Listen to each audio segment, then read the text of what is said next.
Hello friends, तो आज हम इस वीडियो में जानेंगे इस्लाम और सूफी मत। इस्लाम क्या है और सूफी मत क्या है, इस दोनों के बारे में जानेंगे और इस दोनों के क्या क्या बातें हैं, क्या क्या इसके बारे में जीवन के बारे में कहा गया है और इन्हीं के बारे में हम चर्चा करेंगे। तो देखिए, संत और सूफिया में बहुत अधिक समानता थी। समानता का मतलब समान। वहाँ तक कि भी यह भी माना जाता जाता है कि उन्होंने आपस में कई विचार और आदान प्रदान किया और उन्हें अपनाया। सूफी मुसलमान क्या है? सूफी मुसलमान रहस्यवादी थे। क्या थे? रहस्यवादी थे। वे धर्म के बाहरी आडंबरों को अस्वीकार करते हुए ईश्वर के प्रति प्रेम और भक्ति से मनुष्य के प्रति दया भाव रखने पर बल देते थे। बताइए, उस समय का जो मुसलमान थे, यानी कि मुसलमान तो कहें, मुसलमान भी कितने तरह का होते हैं? शिया मुसलमान, सुन्नी मुसलमान और इसमें आ गया एक सूफी मुसलमान। तो सूफी मुसलमान जो है रहस्यवादी थे। वे धर्म से बाहरी आडंबरों को अस्वीकार करते थे और ईश्वर के प्रति उनका प्रेम हुआ करता था। उनके प्रति जो कृष्ण है, जो भी भगवान था, वो भगवान के प्रति उनका ईश्वर से प्रेम था, भक्ति, और सभी मनुष्य के प्रति उनका दया भाव भी रखते थे। इस्लाम के एकेश्वरवाद यानी कि एक अल्लाह के प्रति पूर्ण समर्पण का ढिंडा से प्रचार किया। मतलब किसका? अल्लाह के प्रति प्रचार किया।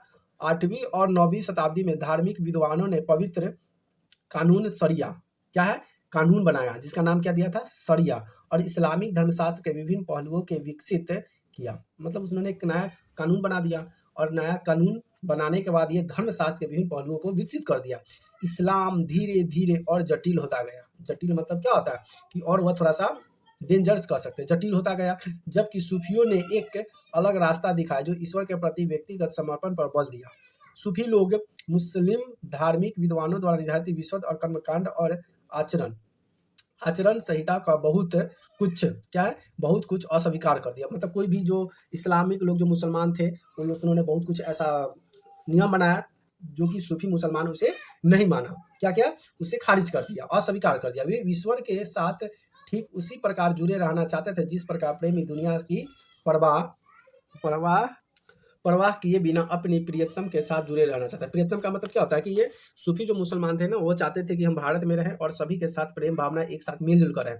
लेकिन जो ये ईसाई जो था, मुसलमिक था, इस्लामिक मुसलमान थे, जो शरिया जो मानते थे, उन्होंने इस बात को नहीं मानते थे। संत कवियों की तरह सूफी लोग भी अपनी भावनाओं के व्यक्त करने के लिए कानून रचना किया करते थे। गद्य में एक प्रस्तुत साहित्य, कई किस्से, कहानियां इस सूफी संतों के इर्द गिर्द विकसित हुई।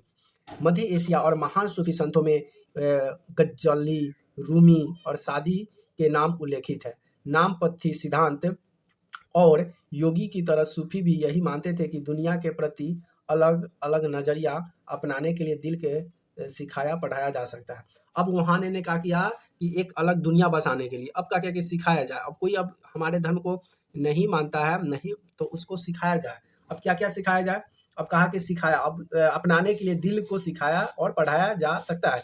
उन्होंने किसी औलिया या पीर की देख रेख में जिक्र, नाम का जाप, चिंतन, समा यानी कि गाना, रक्स यानी कि नृत्य, नीति चर्चा यानी कि सांस पर नियंत्रण आदि के जरिए परीक्षण में विस्तृत नीतिया का विकास किया गया।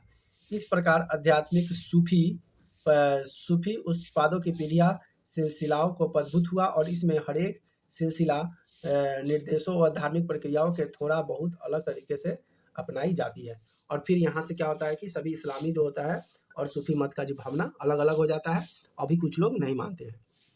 जैसे कि यहाँ पे आपको एक पिक्चर में दिखाई दिया होगा, आप एक पिक्चर में आप देख सकते हैं, पिक्चर में दर्शाया गया है। यहाँ पे जो मुस्लिम है, यहाँ पे कुछ नाच गान हो रहा है, कोई डांस हो रहा है, यहाँ पे ढोल बजाया जा रहा है, नाटक कर रहा है, ठीक है। अब यहाँ पे क्या कह रहा है उसके बाद समझते हैं। देखिए, यहाँ पे कह रहा है कि कश्मीर में 15वीं और 16वीं सदी में सूफीवादी के ऋषि पंथ का उदय हुआ। इस पंथ की स्थापना शेख नूरुद्दीन वाली, जिन्हें ऋषि के नाम से भी जाना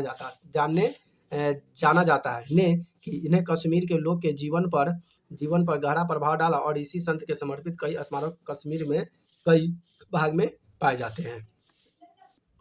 अब यहाँ आगे हम पढ़ते हैं। 11वीं शताब्दी में अनेक सूफी जन मध्य एशिया में आकर हिंदुस्तान में बसने लगे थे। दिल्ली सल्तनत की स्थापना के समय प्रक्रिया उस समय और भी मजबूत हो गई।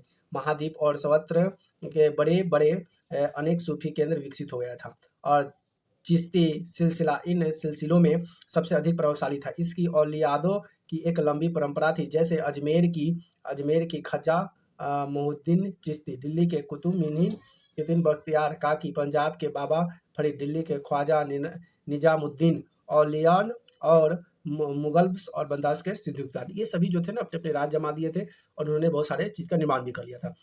जैसे कि यहाँ पे चित्र दिया रहा है 5, अब चित्र नंबर 5 जो है ना पीछे दिया गया था कि कुरान की पांडुलिपि से लिया गया एक पृष्ठ ढक्कन प्रवृत्ति और 15वीं शताब्दी के जैसे यहाँ पे उर्दू में लिखा गया है। खान का सूफी संस्था जहाँ सूफी संत अकबर अक्सर रहते भी थे, जैसे कि संत कबीर जो थे ये भी एक मुस्लिम घराने में पले पोसे बड़े हुए थे, तो उनकी भी रचना के बारे में हम अगले वीडियो में जानेंगे।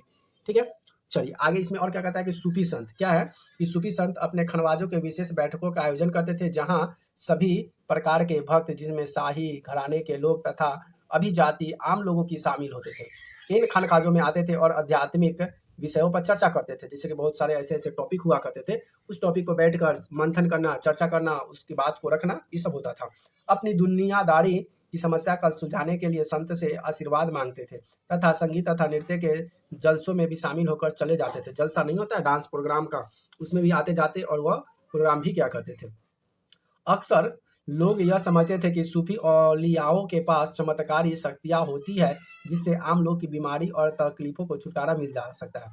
और वो लोग ऐसे भी मांगते थे कि हो सकता है कि सूफी जो औलिया है लोग हैं उनके पास कुछ ऐसी चमत्कारी शक्ति होगी जिससे बीमारी को ठीक कर देता है। सूफी संत क्या है, सूफी संत की दरगाह एक तीर्थ स्थल बन जाता था। दरगाह जो होता था ना, एक ऐसा लगता था कि ये एक तीर्थ स्थल है, यहाँ पे घूमने यहाँ पे जाने से मनोकामना पूरा हो जाएगा, इस तरह से लोग की भावना जग गई थी, जहाँ सभी ईमान धर्म के लोग हजारों की संख्या में इकट्ठा होते थे। और ईमान बोले तो सभी धर्म के लोग जो वहाँ पे जाते थे और घूमते थे और अपनी आस्था लेकर जाते थे और बीमारी को ठीक करते थे। तो प्यारे बच्चों ये था एक छोटा सा टॉपिक। तो वीडियो आपको कैसी लगी प्लीज कमेंट कर जरूर बताएं। चैनल सब्सक्राइब नहीं किया तो चैनल को सब्सक्राइब जरूर कर दें। फिर मिलते हैं अगले टॉपिक में, तब तक के लिए बाय बाय।